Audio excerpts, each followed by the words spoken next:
All right, cool. Now, okay, this is story time. This is story time. Are we all here ready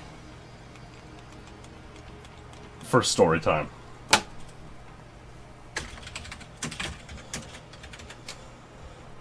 Okay, so all night we were talking about scary shit that's happened to us in our lives, or whatever. You know, we're talking. We're having a little bit of a creepy stream. So this is a story that happened to me. It's the creepiest thing that's ever happened to me. There might be a paranormal explanation. There might not. There might be a very logical, normal explanation. But, here goes. So, this happened in, summer of 2009. And it was my second year working as a park ranger. And every night we worked from 5:30 p.m. to 2 a.m. and then we'd come home. And as a park ranger, you'd be talking to a bunch of we had the same authorities as police officers, so we were legit authoritative guys, and we'd have to deal with a lot of weird shit. We'd go in the park, bizarre people, criminals, people on drugs were there. We had to deal with them. It was our job. So we're kind of used to that, We're kind of used to, bizarre things happening. Okay. Parks are public. That's part of the beauty of them. So any kind of person can get into the park, But, interestingly enough, the story actually happened outside of the park. So, I got off work one day at 2 a.m. and a couple of the guys who I worked with lived nearby me. We all lived in kind of a small farm town, beach community. There's beaches on the water, and then there's farms on the mainland not too far away, and we all kind of lived in a little community there. 3 of us did at least, so we carpooled together. Alright? So one night, I forget what night it was, what day of the week it was, doesn't really matter all that much, but 2 a.m. we got off work. I was driving that night, so I drove my 2 buddies home. They lived kind of close to me. Still, a 15 to 20 minute walk, because we're talking rural land here, through the forests and whatnot. But they lived kind of close to me, dropped them off, came home, parked the car, went and had a shower after work. Now, this night the cottage was my family cottage. We'd all go there in the summertime. My mother and my sister had come up, and they were going to stay for a few nights. And my mother came up, and she actually had baked me brownies, okay? Very nice motherly thing to do. Come up, see your son working hard, bring him some brownies was nice. So I came home at 2:20 a.m. My sister and my mother are asleep, and I go have a shower. Good shower, wrap myself in a towel, and then I go into the kitchen. And I start cutting a square of brownies to eat. A nice little post-work snack. So I'm standing there in the kitchen, and the side door of the cottage is where the kitchen is. Okay? So I'm standing right beside the door at the side of the cottage, and I hear... That's it. 3 little knocks. 3 little knocks. If I was anywhere else in the cottage, I would not have heard that. Because it was so quiet. It would be like if someone was knocking on this wall 2 feet away from me. If I was in the bathroom having a shower at the time, I would not have heard it. If I was in my bedroom, I probably would not have heard it. I would have thought, oh, it's just raccoons playing in the recycling. But I'm there in a towel, knifing up a square brownies. Alright? Now, the thing is, I had just finished a shift as a park ranger, talking to weird people. You know, I just get on my car, walk onto a campsite, and say, hey guys, you know, you're breaking this rule.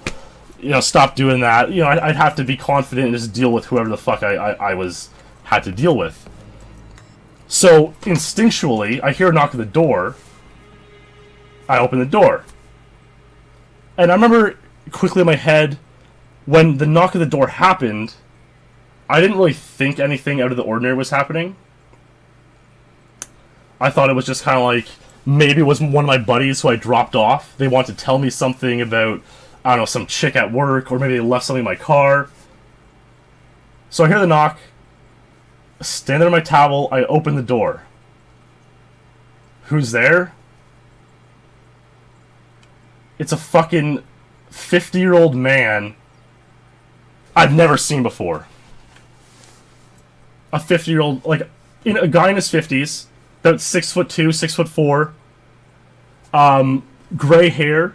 You could tell he was probably a redhead with graying hair. A good tan, wearing a golf shirt and like some khaki, I forget if it was cargo shorts or khaki pants. And like I said, I was still in the mood of being a park ranger, so I just, hey, what's up? Can I help you? And the guy's like, yeah. And I'm like, okay, what do you need? And he's like, I need to go home. And I'm like, where's home? And he's like, Hamilton. Now, to put this in perspective, we're 2 hours north of Toronto. Hamilton is 1 hour, like, west of Toronto. So we're 3 hours away from Hamilton. And the guy, this is where he tells me he has to go. And I'm still in work mode. So I'm standing there wearing nothing but a towel, holding a fucking butter knife I was using to cut up brownies. The guy sits down, pulls a deck chair, like, out of the outdoor table, and sits down. And I start telling the guy, okay, this is where you have to go. Follow the county road back up, take it south, you know, keep going until you get to Elmvale, keep following that till you get to Barrie, get on Highway 400, take it to Toronto, get on the QEW and go to Hamilton. And I tell him this. And he's like, okay, thanks. And I'm like, okay, take care. Mind you, the whole time, again, I'm just wearing a towel. 2:45 in the morning right now, wearing a towel, telling this guy how to get from Cottage Country, Ontario to Hamilton. I go back inside, I close the door, and then it hits me. And I'm like, what the fuck just happened? What the fuck was that? And by this time my mom wakes up, and she's like, Ryan, who was that? And I look out the door, I open back the door, the guy's fucking gone. And then I realize there was never a car there, he never had a car. And I didn't see him. I didn't see him leave. Just fucking vanished into thin air. So, my mom calls the police, like, freaking out, like, some fucking man came to the door! Oh, what the hell? And she couldn't even, like, tell the story properly, so I had to, like, get on the phone with them. I'm like, yeah, like, this just happened. And yeah, we never knew what happened again. That's the story, man. It's so fucked up. So, like, odds are it could have been a mentally deranged person. Maybe someone who was at a cottage that weekend who, had dementia or something like that.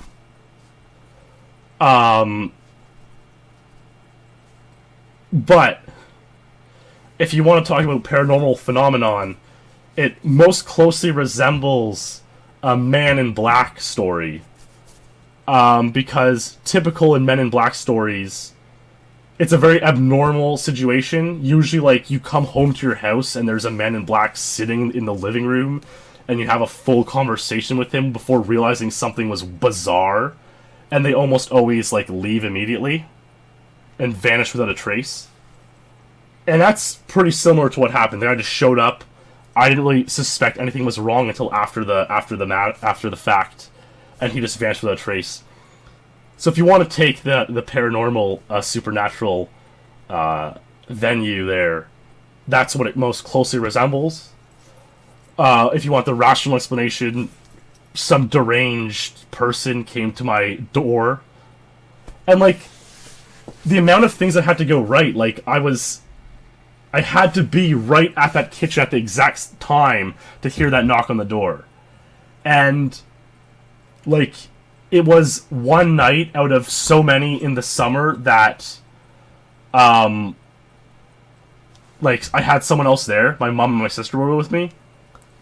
Like, I think what would have happened if that happened and they weren't there? How creeped out I would have been, you know? I would have been like, what the fuck is going on? Yeah, man, it was bizarre. My uncle told me that he thinks it was like a pedophile who was, like, watching me through the shower, through the window when I was having a shower, and when I went to the kitchen, he thought he'd been seen through the front door window or something, so he just knocked and tried to, like, casually play it off. We don't know who it was. We'll never know. But this man appeared and disappeared without a trace. And that is the creepiest thing that's ever happened to me. There you guys go.